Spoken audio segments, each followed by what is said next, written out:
toutes les femmes d'Afrique. Vous êtes des reines, Maman Africa. Reines d'Afrique, nous, femmes éternelles, nous couronnons la vie déceptionnelle.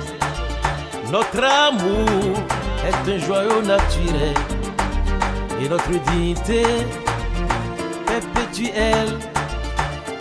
Reine d'Afrique, Reine d'Afrique, Reine d'Afrique. Chers téléspectateurs de ORTM1, bonjour et bienvenue dans le 13e numéro de votre émission Reine d'Afrique. Cette émission vous est offerte avec le concours de la délégation de l'Union européenne. Notre reine du mois, elle vient de la 4e région du Mali. Elle est la présidente de l'AFAT, l'association des femmes artisanes des tissages traditionnels. Alors chez elle, tout est traditionnel. La filature, le tissage, la teinture, etc. Je vous propose de regarder son portrait, son reportage. D'ici là, je vous propose le sommaire. Au sommaire, dans la chronique bien-être, je vous laisse apprécier cette dame qui fait du sambo, une discipline pratiquée en Russie. Elle s'appelle Noélie Koné. Dans la chronique métiers non conventionnels, nous rencontrons une femme électricienne. Elle travaille dans l'usine des ciments et matériaux du Mali. Elle se nomme Maïmouna Dramé. Et dans la chronique confession intime, notre conseillère conjugale Rokiatou Diakité dite Rose nous donne des conseils sur comment gérer les conflits dans un couple.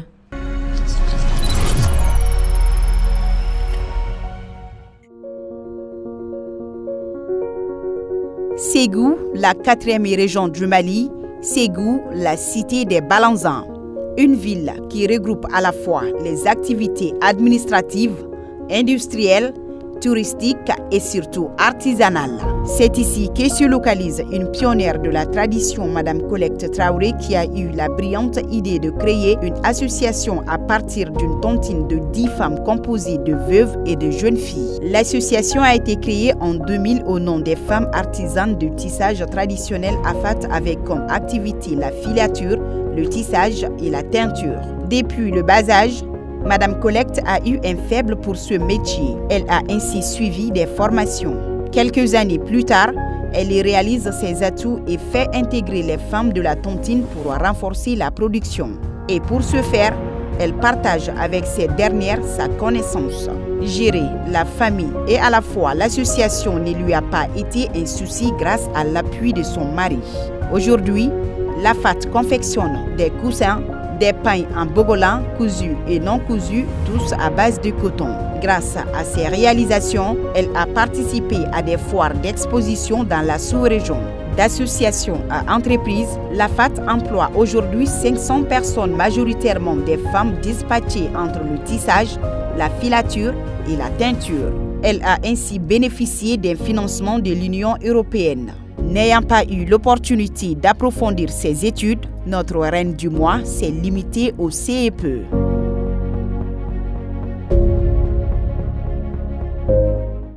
Comme je vous l'avais dit, chers téléspectateurs de ORTM1, nous sommes à la 13e édition de Reine d'Afrique et notre reine du mois nous vient de Ségou, de la 4e région du Mali.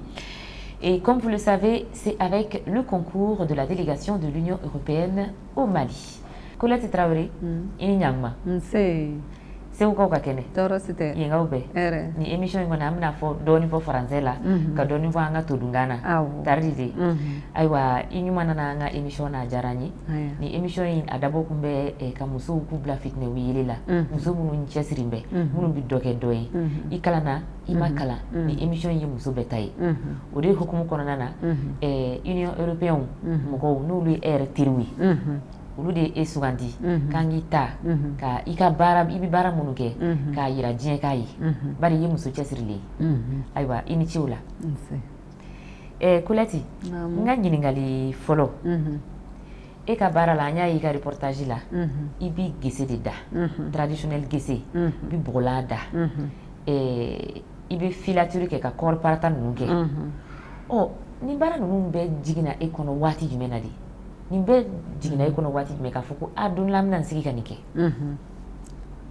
nin baara ninnu jiginna ne kɔnɔ parce que ne ka kalan ma taa ɲɛ awɔ kam ne ka kalan ma taa ɲɛ ne hakilila jagabɔ k'a fɔ fɛn bɛ se ka ne dɛmɛ don nataw la o ye bolola baara ye o kuma comme ça ne ye geseda dege kabini mɔgɔ misɛnnin ne ye geseda dege n ye geseda dege yɔrɔ min na o ye Gatex ye Segu ne ye geseda dege o atelier de la ka baara kɛ u fɛ u bɛ n sara o kuma Ala y'a kɛ fo ka se 2000 ma 2000 wagati ne yɛrɛ ye n ka tɔn créer ka n ka baarada sigi sen kan n'o ye geseda ye.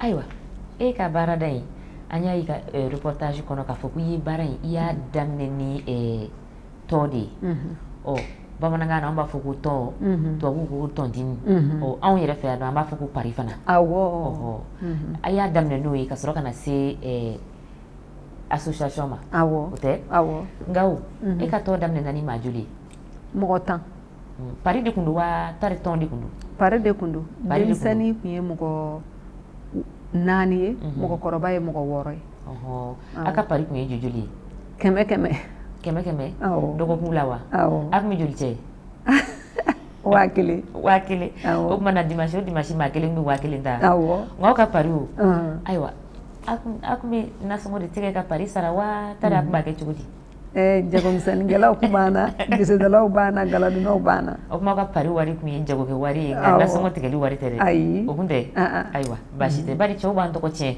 k'an bɛ don pari la k'an b'u ka nasɔngɔ tigɛ ka don pari la sanga ni waati bɛɛ o tɔgɔ jugu kɔni o kɔni o nɔrɔla anw na sa an bɛ Ala minɛ n'o ye sa a bɔr'o la sa a kɛra association ye cogo di an nana jateminɛ kɛ komi an bɛ pari de la n ko an ka yɛlɛma k'a kɛ association ye n'an ye papier k'an yɛrɛ la ka baara tila an ni ɲɔgɔn cɛ a ka ca la an bɛ se ka ɲɛtaa fana sɔrɔ min ni pari tɛ kelen ye o hakilila nana an na a nana aw bɛɛ la watari e yɛrɛ de y'a hakilila ta tiɲɛ na ne yɛrɛ de y'a hakilila ta k'a fɔ tɔw ɲɛna tɔw sɔnna n ko parce que musokɔrɔba damadɔ min banna o y'a sɔrɔ musomisɛnninya hakɛw ani npogotiginiw olu minnu banna n'an y'olu fara ɲɔgɔn kan olu bolo mana don o fana ka fisa o ma o ye tiɲɛ ye o ye hakili ɲuman ye o waati la i cɛ sɔnna i ka baara nin kɛ wa a sɔnna e ka kɔkɛ sɔnna a sɔnna o ɲɛna a yɛrɛ b'i dɛmɛ baara in taabolo la wa tari a ti baara in taabolo kan nka a bɛ se ka kɛ an bɛ ɲɔgɔn sɔn hakili la nka a ma ba i ka baara kɛli ma fiyewu a ma ba baara kɛli ma o ɲɛna an bɛ Kuyatɛ ka kɔkɛ fo la ayiwa Kuyatɛ yan'an ka taa ɲɛ an ka nin baronin kɔnɔna na sisan an ka nin émission kɔnɔna na sisan baro kunkurunin caman b'a kɔnɔ tubabukan na n'an b'a fɔ olu ma ko chronique donc an bɛ chronique kɔni bɛna se chronique dɔ ma min tɔgɔ ko bien-être. Alors chers téléspectateurs de ORTM, c'est la chronique bien-être que je vais vous présenter. Cette fois, c'est une dame qui pratique une discipline qui s'appelle le sambo. Le sambo est pratiqué en Russie. Elle s'appelle Noélie Kone.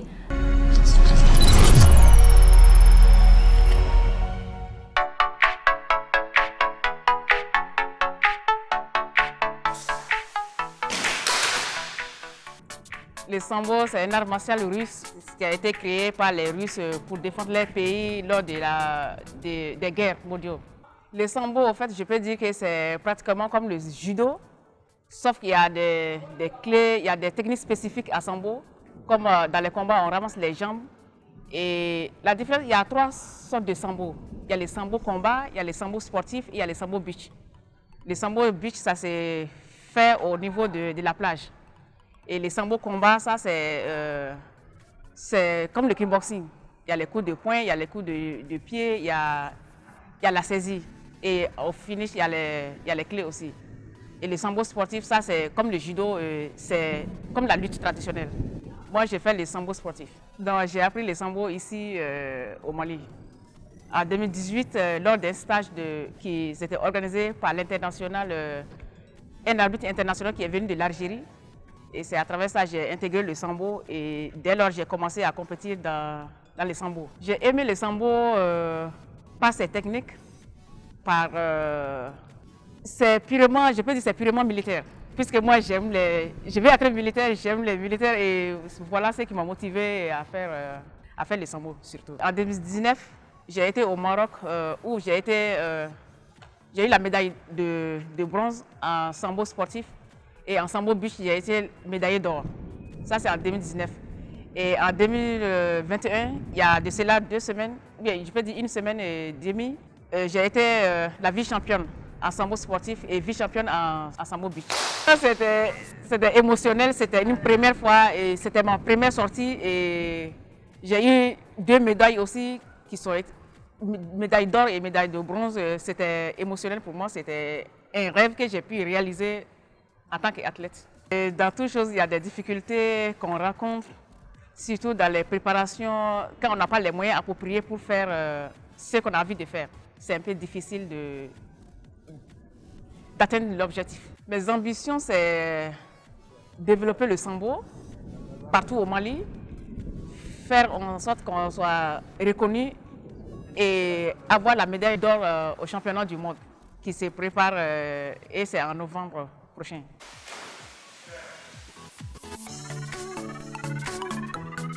Bon courage à Noélie Koné, parce que pratiquer une discipline comme le sambo, qui n'est même pas pratiqué ici en Afrique et je ne pense pas en Europe aussi, c'est vraiment du courage et de la détermination.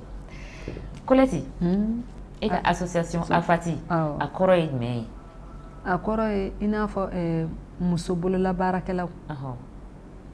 Muso minnu bi baara kɛ geseda kan i n'a fɔ k'olu bolo don baaraw la. A nanzaralaka ye jumɛn? A nanzara n'i ko i b'a fɔ nanzarakan na o ye jumɛn ye? Association des femmes artisanes tissage traditionnel. E bɛ kɛ halisa e ka kalan ma taa ɲɛ? Ayiwa aw bɛ baara jumɛn ni jumɛn minnu kɛ? N b'a dɔn tissage b'a la n'o ye geseda ye, filature b'a la n'o ye kɔɔri parata ye, galado b'a la. I bɛ se ka i da don a la dɔɔni k'a walawala? Awɔ. An ka baara fɔlɔ yɛrɛ ye geseda ye. O geseda kɔfɛ. Cɛw bɛ gese min da aw musow b'o fana gese kelen da? Awɔ. Gese kɔrɔlen min bɛ kɛ tan? Awɔ. Geseda kɔfɛ an bɛ teinture kɛ, galadon kɛ, farafin gala ani tubabu gala.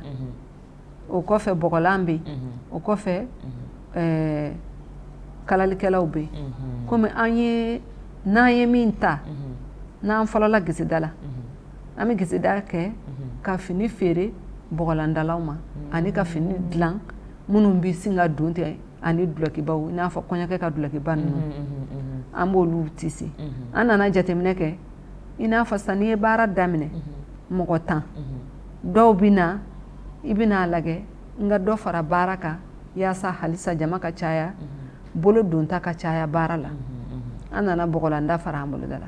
I b'a fɔ n'i ye kɔɔri yɛrɛ ta k'a bayɛlɛma a bɛ komi Afati la chaîne de don k'a daminɛ kabi kɔɔri munu yɔrɔ la filature la kɔɔri parata yɔrɔ kɔɔri parata yɔrɔ la ka na geseda la ka na bɔgɔlanda la ka na teinture la ka na laban couture la. An b'o de kɛ la. O bɛɛ maa yɛrɛ qualifié bɛ ka association na? O bɛɛ bɛ yen. O ye belebeleba ye. Tiɲɛ yɛrɛ la tɛgɛrɛ kan ka f'i ye. O association kɔnɔna na sisan maa joli ni maa joli de bɛ baara kɛ nin bɛɛ kɔnɔna na sisan? Komi sisan Afati la muso 25 o bɛ kɔɔri munu. U tilatilalen don o cogoyaw de la gesedala ye nin hakɛ ye geseda nin hakɛ ye bɔgɔlandala ye nin hakɛ ye fɛn a bɛ ten de quoi. Nka n'i ko i b'a bakurunba fɔ la muso min bɛ yen o ye muso 35 ye denmisɛnnin min bɛ yen o ye denmisɛnnin 30 ye. Muso 35 bɛ baara kɛ i ka association kɔnɔna na ka fara denmisɛnnin ni cɛman ni musoman faralen ɲɔgɔn kan. O fana ye 30 ye? Awɔ, cɛman ni musoman faralen ɲɔgɔn kan denmisɛnnin na o fana ye 30 ye. Donc ni n ye faamuyali kɛ sisan a bɛ n'a fɔ aw yɛrɛ ka association yɛrɛ kɔnɔna na maa 65 de bɛ yen. Awɔ. Min bɛ nin baara in kɛ. Awɔ. Segu kɔnɔna na? Awɔ, Segu ville kɔnɔ Bagadaji. An ka quartier ye Bagadaji.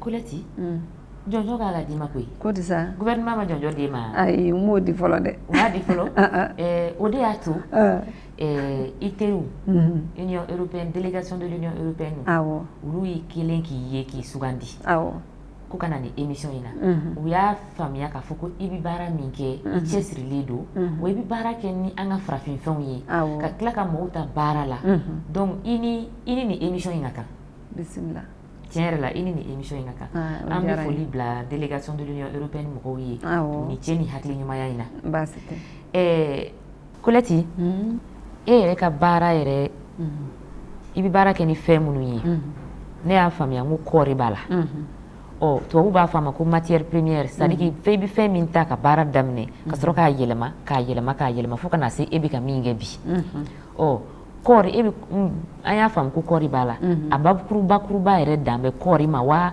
tari fɛn wɛrɛ b'a la de awɔ fɛn wɛrɛ b'a la i bɛ se ka dɔɔnin fɔ an y'o kan awɔ kɔɔri n'i ye kɔɔri ta n'i y'a a munu o ye a bayɛlɛmanen dɔ ye n'i ye kɔɔri ta k'a don gala la k'a kɛ fɛn wɛrɛ ye o fana y'a bayɛlɛmanen dɔ ye o tiɲɛ awɔ sisan an bɛ kɔɔri don gala la k'a kɛ ka tissage kɛ et puis fana an bɛ kɔɔri Comatex bɛ kɔɔri ta ka kɔɔri fana bayɛlɛma k'a kɛ gari ye o fana an b'o don gala la komi i n'a fɔ an b'a Comatex ta cogo min na nka bi bi in na an bɛ yɔrɔ min na Comatex kɔni datugulen don fɔlɔ Segu nka an bɛ ɲinini kɛ an bɛ wele da hali bi jamana ka se k'i kɔfilɛ Comatex la a ka se ka dayɛlɛ Segu n'i y'a min ɲɔgɔn na gesedala tɛ i ɲɛ de bɛ gari la o ye tiɲɛ ye an ka ala kana an siri i n'a fɔ kɔfɛ mɔgɔ wɛrɛ la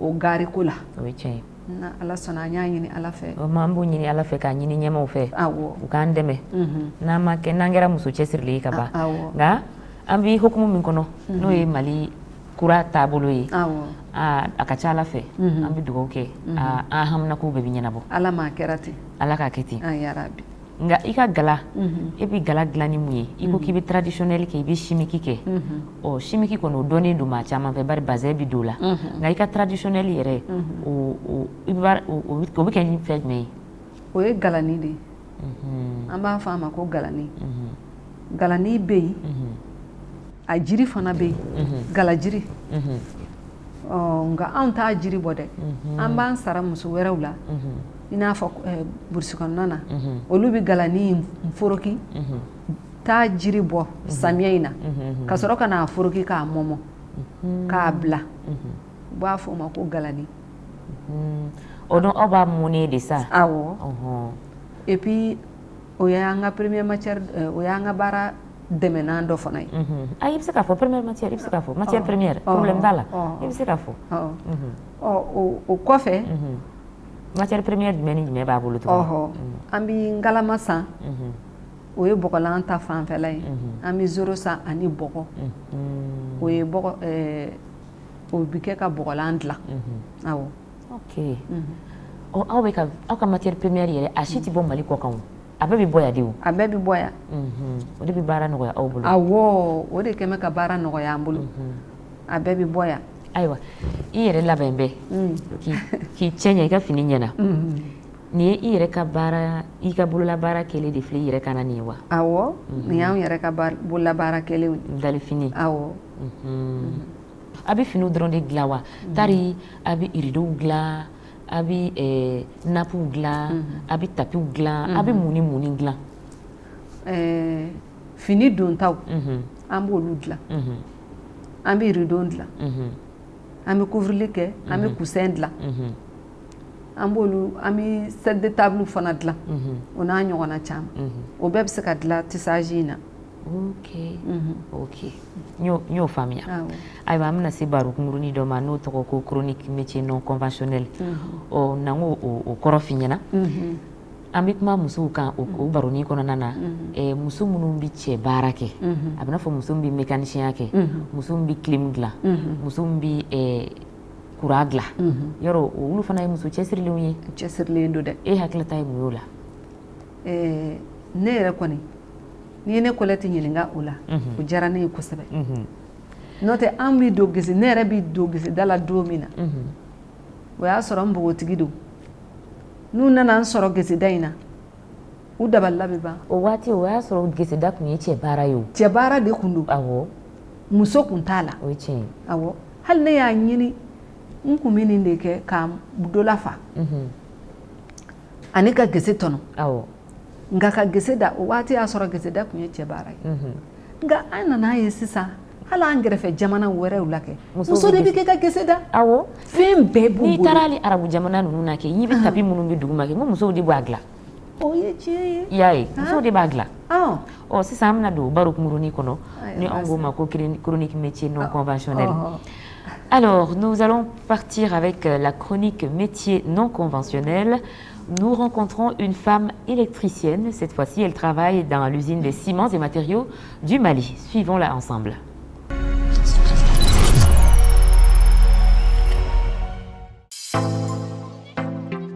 Vous avez devant vous Madame Kamara Maïmouna Mouneissa Dravé, 25 ans, ingénieure en génie industriel, option électricité. J'habite à Sévénikoro et je travaille à l'usine Ciment et Matériaux du Mali, CMM. Après mon obtention de baccalauréat au lycée technique de Bamako, en mathématiques techniques et industrie, je me suis inscrite à la faculté des sciences et techniques de Bamako, où j'ai obtenu ma licence en informatique en 2016.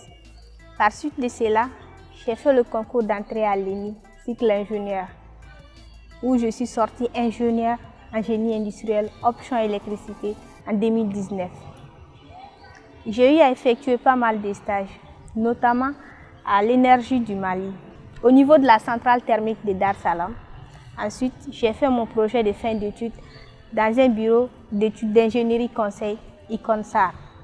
Et ensuite, j'ai regagné l'EDEM, cette fois-ci au niveau du département technique de distribution, où j'étais en charge de faire l'étude des réseaux électriques, l'électrification et le renforcement des lignes électriques.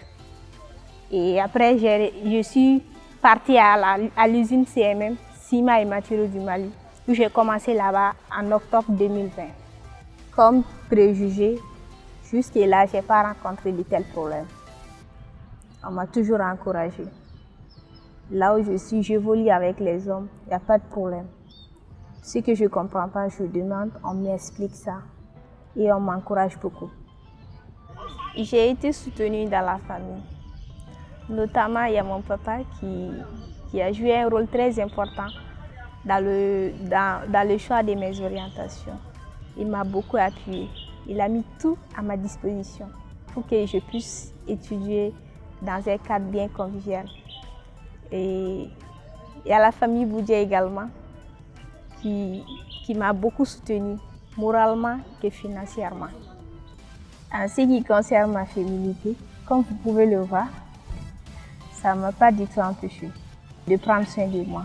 Quand je suis au travail, je travaille. Quand je finis, je me fais belle et je rentre à la maison.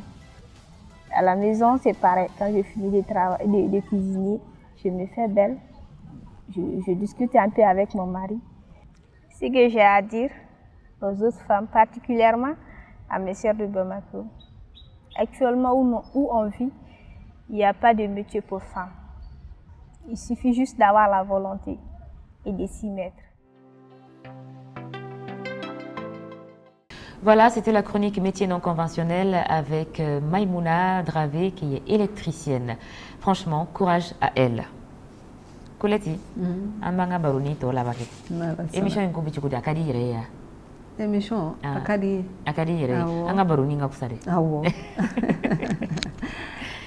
Aywa, eni bara ngona na yi dibu jumeni jimen sura la bari tisika sini yoro ina mati sanzoro ni masege. Ibi yoro na bi, ba fa alhamdulillah. Nga yi dibu jumeni jimen sura la. Ma degun bate.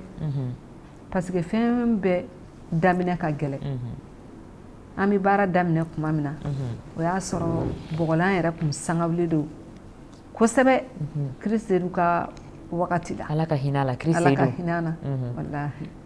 O kuma sisan ka hakilila jigi kɛ k'a fɔ ko Chris Seydou kun y'an ka styliste ba ye a banna a bɛ waati jan bɔ nka ale yɛrɛ o kelen an b'o tɔgɔ di ale ma ale de ye bɔgɔlan labɔ Mali kɔnɔ ani Mali kɔ kan Ala ka hinɛ a la yarabi Ala k'a da yɔrɔ nɛɛmɛ o la sisan o y'a sɔrɔ bɔgɔlan bɛ sa kosɛbɛ an ye tissage daminɛ an ye kɔlɛw sɔrɔ ka tissage daminɛ sisan o kɛlen ni an ye gese da an nana yɔrɔ dayɛlɛ yɔrɔ min na i y'a dɔn mɔgɔ t'an dɔ ye fɔlɔ taama kɛra la dɛ an bɛ gese ta n'an ye fini da dɔrɔn fini mugu dilan an b'a da an kunna o waati la a kɛlen ka yɔrɔ dayɛlɛ o aw ye wari sɔrɔ cogo di ka yɔrɔ dayɛlɛ an ye fɛngɛ 500 an y'o fara ɲɔgɔn kan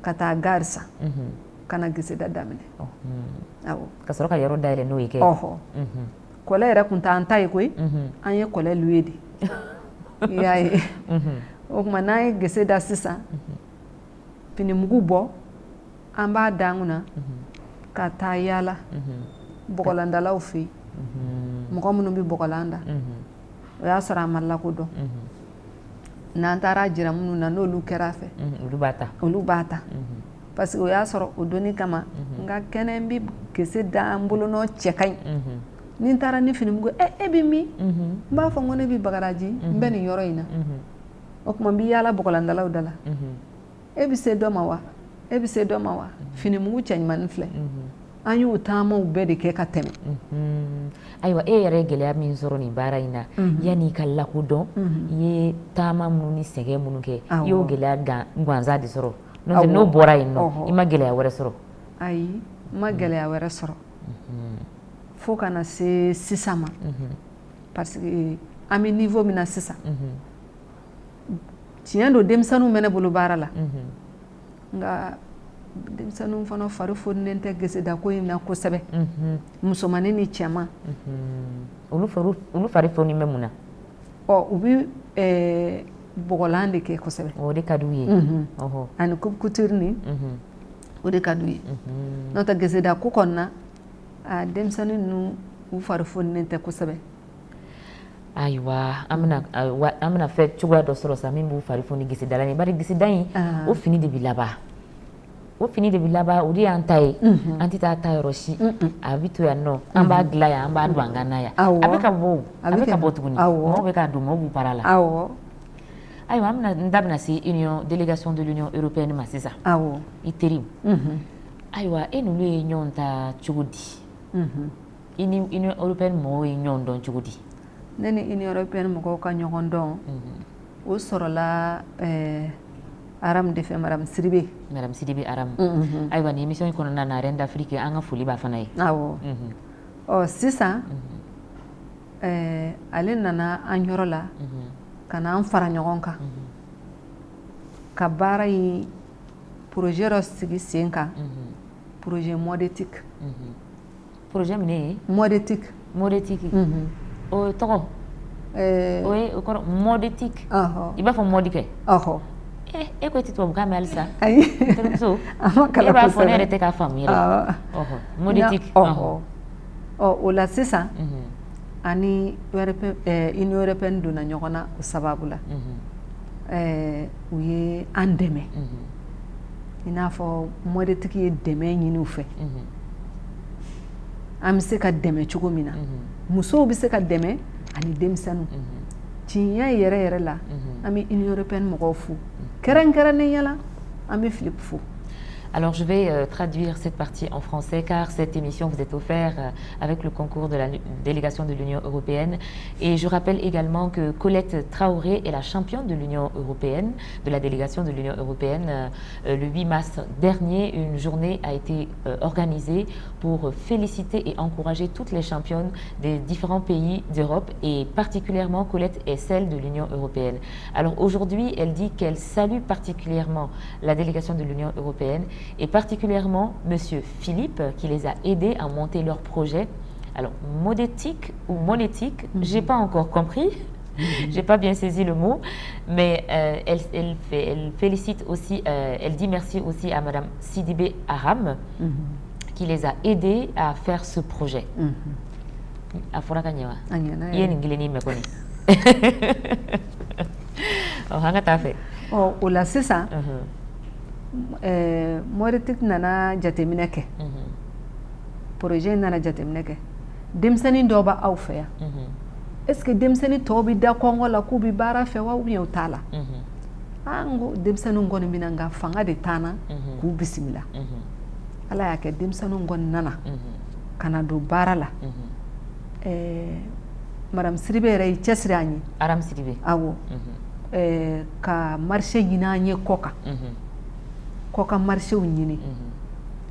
Denmisɛnnin min bɛ baara la bi ani musow minnu bolo don n'o de baara la i n'a fɔ galadon bɔgɔlanda ani geseda a bɛ t'i jɔ mɔgɔ 300 la mɔgɔ 300 awɔ dɔɔnin b'a 300 kan o kuma sisan o bɛɛ tɛ Segu dugu kɔnɔ o bɛɛ tɛ Segu dugu kɔnɔ i n'a fɔ kɔɔri mununaw bɛ bila dɔw bɛ bara wuli dɔw bɛ dugu wɛrɛw la cercle la quoi yaasa ka se ka kow fara ɲɔgɔn kan n'i ye a muso bɛɛ fara ɲɔgɔn kan bi a n'a denmisɛnnin mɔgɔ 300 ani kɔ o sababu bɔra Moritik ni Union européenne ka jɛ kɔnɔ. O jɔn de ye Moritik créé sisan Aram de y'o créé. Ayiwa. I bi hakɛto kɛ n ye n b'a fɔ nansarakan na walasa Union européenne mɔgɔw u k'a faamu k'a fɔ i bɛ ka min fɔ. Alors Colette, elle dit elle félicite cette action, cette collaboration entre Modetic et l'Union européenne qui a rassemblé plus de 300 femmes dans la région de Ségou et les cercles de Ségou, parce que ce n'était pas uniquement Ségou, pour réaliser ce projet. Parce qu'après enquête, ils se sont compte de cette collaboration, s'est rendu compte que les enfants, les jeunes ont besoin de pratiquer, de faire ce travail-là, mais l'équipe de Colette n'avait pas le pouvoir financier de le réaliser. Alors donc, l'Union européenne a fait une collaboration avec Modetic, Mode Éthique. Voilà. Donc l'Union européenne a fait une collaboration avec Mode Éthique, maintenant je trouve le mot, et pour former plus de 300 femmes et jeunes dans la région et dans les cercles de Ségou. Baara in kɔni a bɛ kɛ ka taa nka projet in Moritik ni a fanga a bɛ ɲini ka ban nka an b'a ɲini an bɛ halisa an bɛ wele bila Union européenne ma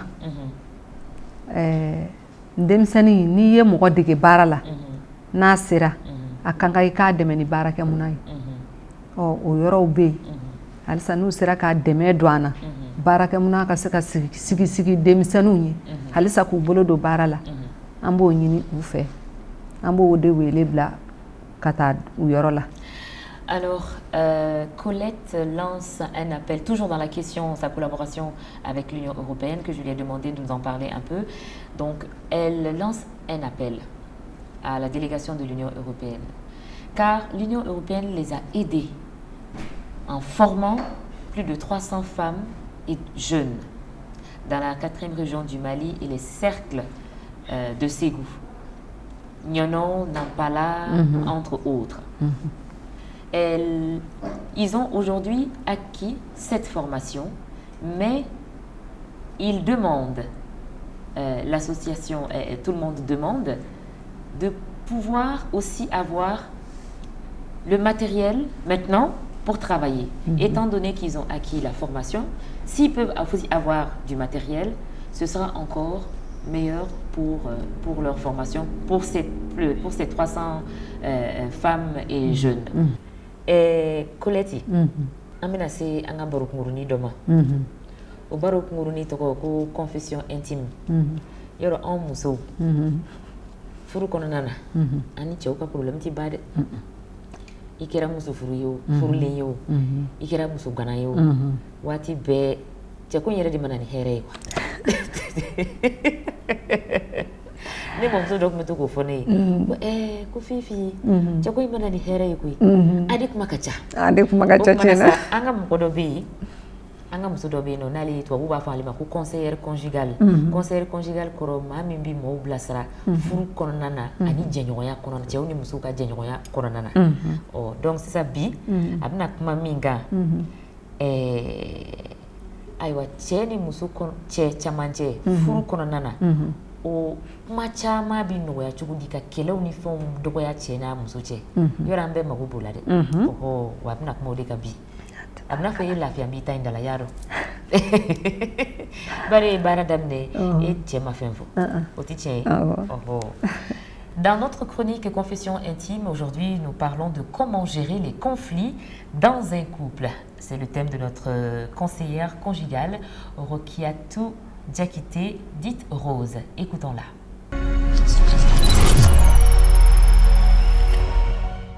Salam alaikum, ravi de vous retrouver, votre coach Rose Diakité sur Reine d'Afrique. Aujourd'hui, nous allons débattre de la gestion du conflit dans le couple. Et la gestion du conflit dans le couple exige que chaque partenaire laisse son ego de côté, son orgueil, sa fierté, sa vanité de côté.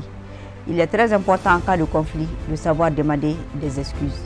Les excuses ne prouvent pas que vous êtes faible, ça ne vous prouve pas que vous êtes coupable ou bien que vous avez tort. Non, les excuses prouvent que vous donnez plus d'importance à votre couple qu'à votre ego, à votre relation qu'à votre vanité. Que vous ayez raison ou pas, il faut demander des excuses en cas de conflit, que ce soit madame ou monsieur. Et en cas de conflit aussi, ne vous installez pas dans les bouderies.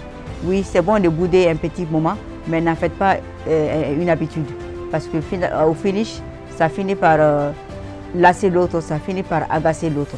Et puis, en cas de conflit, apprenez d'abord à vous taire, à vous calmer, à réfléchir au pour et au contre de ce que vous allez dire. Et surtout, à réfléchir à votre part de responsabilité dans le conflit. Ne vous dites pas que l'autre a toujours tort, que c'est toujours la faute de l'autre. Il faut savoir se remettre en question. Tant qu'on n'est pas capable de se remettre en question, on n'est pas capable de reconnaître ses erreurs, de reconnaître ses torts, on ne peut pas gérer un conflit dans le bon sens. Parce qu'on a toujours tendance à rejeter la faute sur les autres. Ça, c'est faire preuve d'immaturité, c'est faire preuve d'égoïsme. Donc la gestion du conflit demande beaucoup de sang-froid, beaucoup d'ouverture d'esprit, mais surtout beaucoup de tolérance. Il faut être conciliante. Ne vous installez pas dans les rancunes. Les rancunes, c'est très très dangereux pour le couple. C'est un venin qui ronge le couple petit à petit. Quand il y a des disputes, on passe sur ça. Et quand il y a des disputes, il faut surtout dialoguer. Ne vous installez pas dans le silence. Le silence est rempli de malentendus. Le silence n'est jamais vide. Donc, échanger.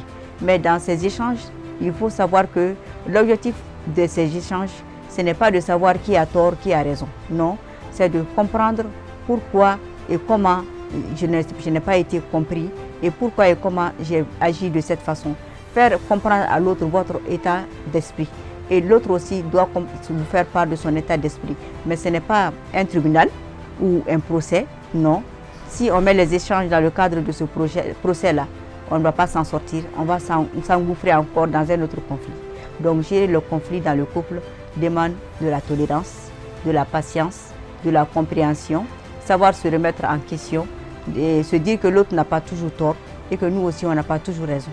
Il est important de savoir critiquer avec douceur et conseiller avec sagesse. Donc dans ce cas, Inch'Allah, on pourra finir les conflits dans la joie et pourquoi pas autrement, Inch'Allah. Je vous remercie. On va dire merci à Rose Diakité pour ses bons conseils, comme d'habitude. Et Koleti, Aïwa, association Afati, ka barakeni Union Européenne, ou temene ko kaboui, ka barakeni mode éthique, ou temene ko kaboui. Et ikani bara in kono hukumu kono nana iyala lawa kabo maliko kawa itara fuaru lawa antara fuaru la ambi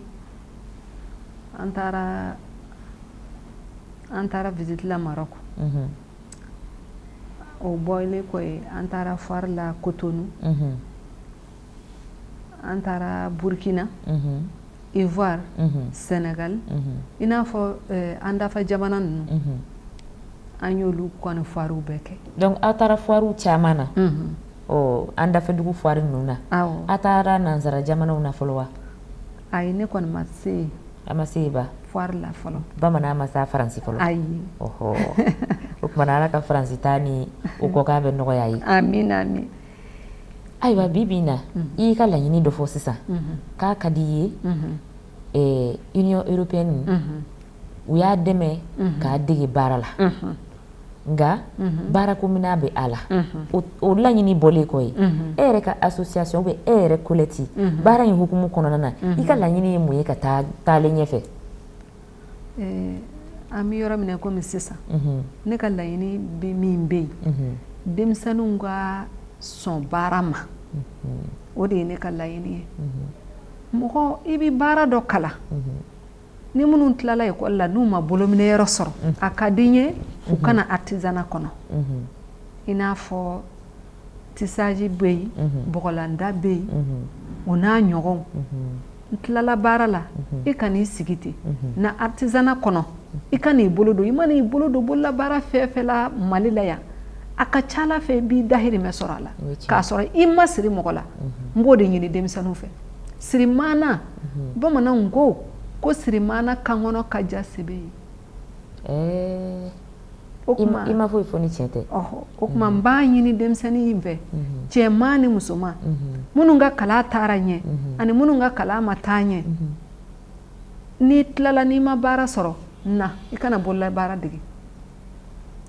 E min bɛ yen ni e ma taa ekɔli la i danna 6e niveau la ani ekɔli ko yɛrɛ ma se ka sira sɔrɔ ou bien i ye mandarasa de kɛ i danna sira la a ye na a kana a bolo don baara la a kana tɛmɛ a kun fɛ ten ka taa a yɛrɛ di fɛn dɔ ma fɛn min bɛ se k'a silatuna an n'a bangebaaw tɛ ɲɔgɔn ye bilen. Ala k'an kisi o ma. Amina. N'o ye kɔgɔji kana ye a ye na denmisɛnninw a kana a bolo don baara la sa. Fɛn kelen bɛ yen an b'o fana fɔ ka fara a kan anw bɛ fini minnu dilan tan bololabaarakɛlaw bɛ fini minnu dilan an ka maliyɛnw k'a lajɛ k'u utiliser. Consommer maliyɛn. Philippe nana maliyɛn tɛ nka a ye dɔnsen dɔ jira an na. Philippe n'i ye veste a kan na i b'a fɔ ko fini in ma don a fati kɔnɔ. Aw ka veste dilanlen. A kalabagaw bɛ yen tailleur bɛ yen u b'a kala an b'a don couleur la a bɛɛ ye coton 100% ye tuma dɔw la hali a senna samara i b'a sɔrɔ a bɛɛ ye coton ye. Philippe ye nansara ye tubabu don. Awɔ. Ale bɛ baara kɛ Union Européenne na. Awɔ. Nka et puis a ye min dɔn ka jira an na o ye nin ye fini in bɛ se ka kɛ fɛn bɛɛ ye. Veste bɛ bɔ a la karavati bɛ bɔ a la samara bɛ dilan a la an ka finiw n'a ye a yɛrɛ b'a ta k'a kala k'a don a kan na k'a jira an na an ko vraiment ni Ala sɔnna a ma an bɛ maliyɛn bɛɛ deli. Yani ni nansara kɔni sɔnna an ta donda ma o tuma na an yɛrɛ man ka ban an ta la. Voilà. N'an sɔnna an ta donda ma o de b'anw nafa. O ye tiɲɛ ye. O nafa bɛ to an fɛ an ka jamana kɔnɔ. O ye tiɲɛ ye. An k'a kɛ consommer maliyɛn ye denmisɛnninw kana taa u yɛrɛ tiɲɛ o hami b'an na bi denbaw denmisɛnninw ka yɛrɛ tiɲɛ in hami b'an na u k'a bila u kunkolo la nafolo dakan don nafolotigiya ye dakan ye nka n tɛ se n yɛrɛ kɔrɔ ko wɛrɛ b'o la. Ala ka hakili ɲuman d'u ma. Amina. U kana yɛlɛ baji kan kɔgɔji kan ka t'u yɛrɛ tiɲɛ u ka na Mali la an kana jɛ ka baara in kɛ n'an ye baara in kɛ a bɛ nɔgɔya o. A bɛ ɲɛ fana. O ye tiɲɛ ye. Bololabaara nafa caman b'a la nka sisan denmisɛnw a bɛna f'u kɔrɔtɔn bɛ dɔɔnin. U pereselen don. A caman bɛ fɛ ka t'u sigi bureau kɔnɔ caman bɛ fɛ ka sac diplomatique ta nka bololabaara n'i y'o daminɛ i bɛ nafa min sɔrɔ o la o yɛrɛ nafa ka teli ka tɛmɛ bureau kɔnɔ baara ka waati dɔw la o ye tiɲɛ ye an bɛ dugawu de kɛ an b'an fanga de fara ɲɔgɔn kan awɔ ka denmisɛnnin ninnu k'u sira de yir'u la koyi n'o tɛ ala ye olu kɛ sisan denmisɛnnin minnu ye a bɛɛ kɛra internet denmisɛnninw ye kojugu ɔhɔ donc sa kɔrɔlen kɛ an bɛ u ɲini de sisan ka kɔrɔlen taama sira k'o jir'u la o tɛmɛnen kɔ ka bɔ yen e yɛrɛ bɛ se k'a fɔ ne ye ko e Colette ko e bɛ yɔrɔ min na bi k'e bɛ se k'a fɔ ko tubarikala i bɛ barika da Ala ye baara in kɔnɔna na i nimisi wasan bɛ wa ne bɛ se k'a fɔ tubarikala ko nimisi wasala n bɛ Ala fo k'a barikada ne Colette n bɛ taama min kun kɛ ka taa baara kɛ yɔrɔ in na a ma digi n na n y'a nafa sɔrɔ bi an bɛ fɛn o fɛn na an ka courage ta dɔrɔn n'i ye courage ta ko barika donna an na wa n'i ye courage ta barika bɛ don a la koyi o ye tiɲɛ ye awɔ Ala k'an dɛmɛ bi kɔni alhamdulilayi foyi tɔɔrɔ tɛ n kan foyi tɔɔrɔ tɛ n kan ayiwa alhamdulilayi tubabuw b'a fɔ o de ma ko satisfaction k'a fɔ i ye baara kɛ bi nimisi wasalen don i sɛgɛnna kunun nka bi i lafiyalen don alhamdulilayi hali n'a y'a sɔrɔ hami min b'i kan ko denmisɛnninw ka na ka baara kɛ o hami b'i kan nka n'i y'a ta bakuruba la an b'a ye k'a fɔ ko tiɲɛ yɛrɛ la baara in y'i dusu suma a ye n dusu suma o cɛ ka ɲi o ye ko ɲuman ye halisa o ye Ala tanu ye an bɛ Ala fo o la. Maintenant nous allons écouter un témoignage d'une personne proche à Colette Traoré. Elle a fait un témoignage sur elle. Écoutons-la ensemble. Elle s'appelle Aïchata Sanogo.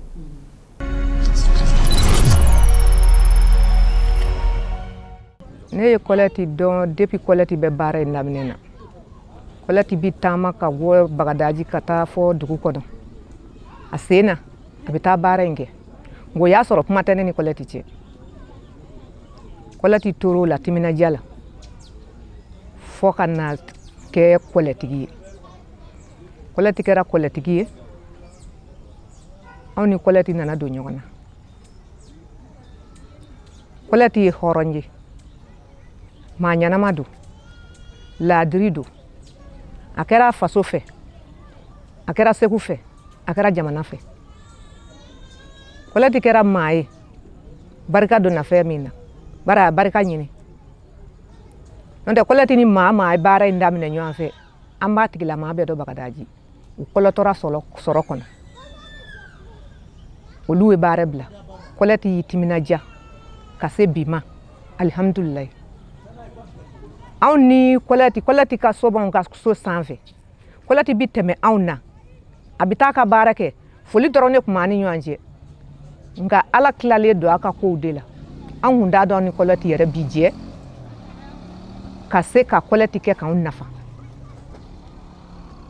anw denw m'an bolo ekɔliw tɛ taa ɲɛ Colette y'anw denw bɔ sokɔnɔsigi la k'u bɔ temingɛrɛ la anw yɛrɛ minnu ye musokɔrɔbaw ye ka tila k'anw wele Colette y'a ka centre sɔrɔ min kɛ Colette ye musow wele Segu ko musow ka taa u ka taa baara kɛ centre la muso o muso ye ni dusu b'i la u ka sokɔnɔsigi dabila bɛɛ ka taa baara kɛ anw muso 20 anw taara anw bɛ baara la Colette bolo Colette tɛ mɔgɔ janfa ni Colette jɛra janfa t'ale fɛ ni Colette jɛra hɔrɔnya dan don Colette de bɛ se ka tigɛ i la n'o tɛ i tɛ tigɛ Colette la Colette kɛra Bagadaji fɛ a kɛra Segu bɛɛ lajɛlen fɛ a kɛra Mali fɛ o kumana an bɛ bɔ ka Colette fo k'a waleɲuman dɔn a timinadiyara a ka baara la baara in y'a kanu ye baara in ka d'a ɲɛ Colette kɛra lagare min ye lagare in ma tiɲɛ a ka lagareya ma tiɲɛ.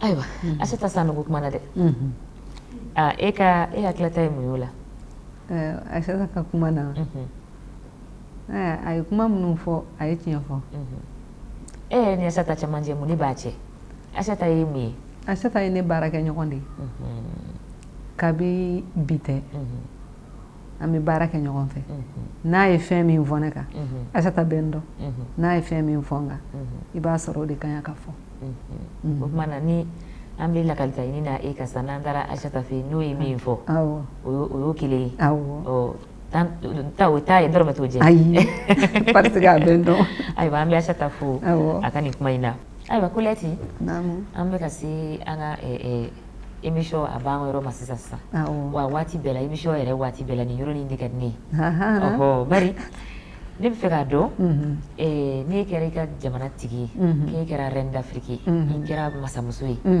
ayiwa e ka wari a tɔgɔ bɛna kɛ jumɛn ye min misali d'i ma fɔlɔfɔlɔ la Mali la franc malien de tun bɛ yen kɔfɛ CFA nana tubabuw ta ye euro ye amerikikaw ta ye dollar ye ɔ e ta tɔgɔ bɛna kɛ jumɛn ye kɔɔri kɔɔri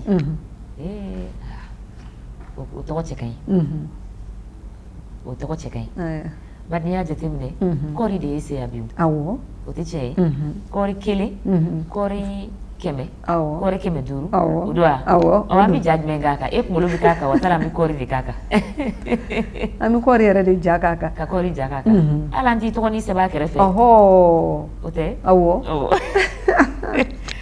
o tɛmɛnen kɔ ka bɔ yen i bɛ wele da jumɛn de bila i ka dugu kɔnɔ e de ye masamuso ye e ka dugudenw i bɛ wele da jumɛn bila dugu musow ani dugu denmisɛnninw ma ne bɛ weleweleda min bila dugu musow ni denmisɛnninw ma k'an k'an cɛsiri baara fɛ ani ka timinandiya kɛ foyi tɛ b'o la ko min bɛ i bɛ nimisa fɛn min na o ye tiɲɛ ye n'i ye i cɛsiri baara fɛ foyi tɛ b'o la k'i bɛ nimisa an kana perese sɔrɔ kɔrɔ an k'an hakili sigi ka tɛmɛ ni an ka baara ye musow ni denmisɛnninw o ye tiɲɛ ye n'Ala sɔnna ayiwa an bɛ dugawu kɛ i ka dugu musow kɔɔri duguladenw kɔɔri dugulamusow a denmisɛnnin fara maakɔrɔba kan nin ye Colette ka weleweleda ye k'a lase aw ma ɔ dugu yɛrɛ tɔgɔ bɛna kɛ jumɛn ye dɛ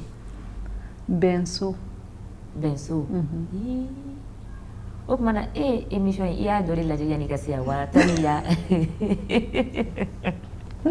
ne bɛna min fɔ dɔrɔn e bɛ dɔ fɔ e mana min fɔ dɔrɔn e bɛ dɔ fɔ bɛnso e b'a dɔn nin tɔgɔ in ka di nin ka di kosɛbɛ yɛrɛ bɛnso surtout k'a jateminɛ Mali yɛrɛ bɛ cogoya min na bi k'e ka dugu tɔgɔ k'o kɛ bɛnso ye Ala ka nin dugawu minɛ koyi yarabi Ala ka nin dugawu minɛ Ala ka Mali kulo suma ayiwa sisan kɔni min b'a jira k'a sɛbɛntiya k'a fɔ k'i bɛna kɛ masamuso ye o de waati sera an kɔni ye maa dɔ wele maa min kun ka di ye kosɛbɛ an bɛna bali la baasi tɛ o de bɛna ka na couronne sigi i kunkolo la ka n'i ka sceptre d'i ma donc n bɛna a tigi wele nka i b'i ɲɛ tugun fɔlɔ o tuma n'i y'i ɲɛ tugun n b'a dan fo 1 fo 3 kɔfɛ i b'i ɲɛ yɛlɛ n'i y'i ɲɛ yɛlɛ tuma min na i b'a tigi ye sisan i bɛ wuli k'i jɔ i bolo ja ɲɛ tugun ɲɛ tugulen to dɛ kana ɲɛ in yɛlɛ dɛ je vous en prie monsieur approchez voilà Colette 1 fila 3 i ɲɛ yɛlɛ Philippe nana diyara ne ye e tun bɛ ka Philippe ko fɔ émission kɔnɔna na Philippe yɛrɛ nana sisan tibarikala Monsieur Delair Philippe vous êtes chargé de programme culturel à la délégation de l'Union européenne. Je vous remercie d'être venu à cette émission pour couronner Madame Colette Traoré. Avant que je vous donne la parole, je vais vous demander d'abord de la couronner. Vous prenez la couronne. Si vous avez des mots, voilà, venez.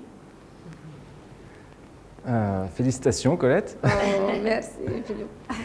C'est une grande fierté pour l'Union européenne de pouvoir remettre cette couronne à Colette Traoré pour son travail en tant qu'entrepreneuse et aussi en tant que personne qui a formé plus de 300 jeunes à l'occasion du projet Mode Éthique que nous avons appuyé et qui fait un travail d'une grande qualité que je salue aussi personnellement en ayant passé beaucoup de commandes de tissus et j'ai même pris la dernière commande aujourd'hui même. Vous êtes habillé en tissu comme voilà, ça, Colette fait. Le tissu de Colette. C'est extraordinaire. Alors, sans plus tarder, à 100%. Je vous vous invite aussi à lui remettre le spectre. Voilà. Pour régner sur votre royaume. Mimika masa musuya dafa, kika masa musuya ka yira, muso chesirle tobla, mali kona ni mali koka, ka yira ka fo muso ibido ni ma ibido ni gedoni, I place ni émission kono na yana. Alors Union européenne ambassadeur Philippe de Blakana, ko kana ko ki féliciter, ki wale nyumando, kana ni couronne de ikuna, ka fo kulu ere boisambe, kosebe ika barala. Voilà. Monsieur Delaire, un dernier mot? Encore une fois, merci Colette pour le travail. On est heureux en tant qu'Union européenne d'avoir pu appuyer vos initiatives pour qu'elles servent d'exemple à des nombreuses femmes et jeunes filles au Mali et à travers l'Afrique. Donc merci à l'émission Reine d'Afrique qui nous donne une opportunité en tant qu'Union européenne de pouvoir mettre en valeur des bénéficiaires que nous appuyons à travers nos différents programmes, pour certains depuis de longues années, et nous permettre donc de créer cette dynamique pour multiplier les efforts pour le développement et pour le développement du Mali et la coopération. Merci beaucoup, Monsieur Delaire. Aïwa. Ako kabi fo e ko ne maketi to bukame bi to bukame e bi to kan negende uti cheya kabi fo ko ki walu nyumando I bara min ke ka chesiri minta ka jaru luye luye aw deme ko me awi bara ke fo ka wasa fo ka teme ka jaru luye awu ni misi wasa bon si ça ka foli biye al saba nyini fe I ka courage ta mo be ere bolo ka fo Union européenne mɔgɔw ye bi foyi tɛ ne fɛ k'a fɔ Union européenne mɔgɔw ye ani modétique ka jɛ kɔnɔ foli kɔ ani fana n bɛ min ɲini u fɛ halisa an ka to ɲɔgɔn bolo ka ɲɔgɔn bilasira fo ka se denmisɛnnin caman bolo doni ma baara la parce que halisa denmisɛnninw mago bɛ baara la o ni foli de bɛ n bolo ka se u ma n bɛ Aram Sidibe fo kosɛbɛ ale de ye modétique ka ɲɛmɔgɔ ye ka se ka an dɛmɛ ka ani Union européenne ɲɛ jira bonya o bonya n'a bɔra nin kɔnɔ o ye Aram Sidibe ka bonya de n y'a ɲini Ala fɛ Ala k'an mɛn si la ka baarakɛɲɔgɔnya jidi. Amina. Alors pour une petite traduction pour Monsieur Philippe Delaire, elle remercie cette collaboration, elle souhaite que cette collaboration dure encore, pérenne dans le temps, et elle souhaite aussi former beaucoup plus. Et ils ont eu l'occasion de former plus de 300 femmes et jeunes. Ils espèrent former encore plus de jeunes, parce que son appel, c'est que les jeunes restent au Mali, qui ne partent pas à l'immigration clandestine, qui restent ici pour travailler avec les valeurs de notre pays, comme ce qu'elle a l'habitude de faire. Elle remercie également Mode Éthique, qui est représentée par Aram Sidibe, une grande dame qui l'a aidée et qui, grâce à qui elle est en relation aujourd'hui avec la délégation de l'Union européenne, à qui elle doit tout ce titre-là aujourd'hui. Voilà pour la traduction, Monsieur Delaire. Voilà, c'est la fin de cette édition, 13e numéro de l'émission Reine d'Afrique. Je vous rappelle que c'est avec le concours de la délégation de l'Union européenne. Et comme vous le savez, l'Union européenne milite beaucoup pour la jeunesse, pour les femmes, pour la culture. Donc c'est à travers toutes ces actions-là qui sont passées par cette émission Reine d'Afrique pour mettre encore en lumière les actions qu'ils posent, les programmes, les subventions qu'ils font, les appuis qu'ils font pour les femmes, pour la jeunesse et pour la culture malienne. On peut dire que merci à la délégation de l'Union européenne. C'est la fin de cette édition. Je vous dis à la prochaine. Regardez au bas de votre petit écran Facebook, Twitter, Instagram et YouTube. On vous donne rendez-vous là-bas pour les prochaines éditions. Merci et à la prochaine.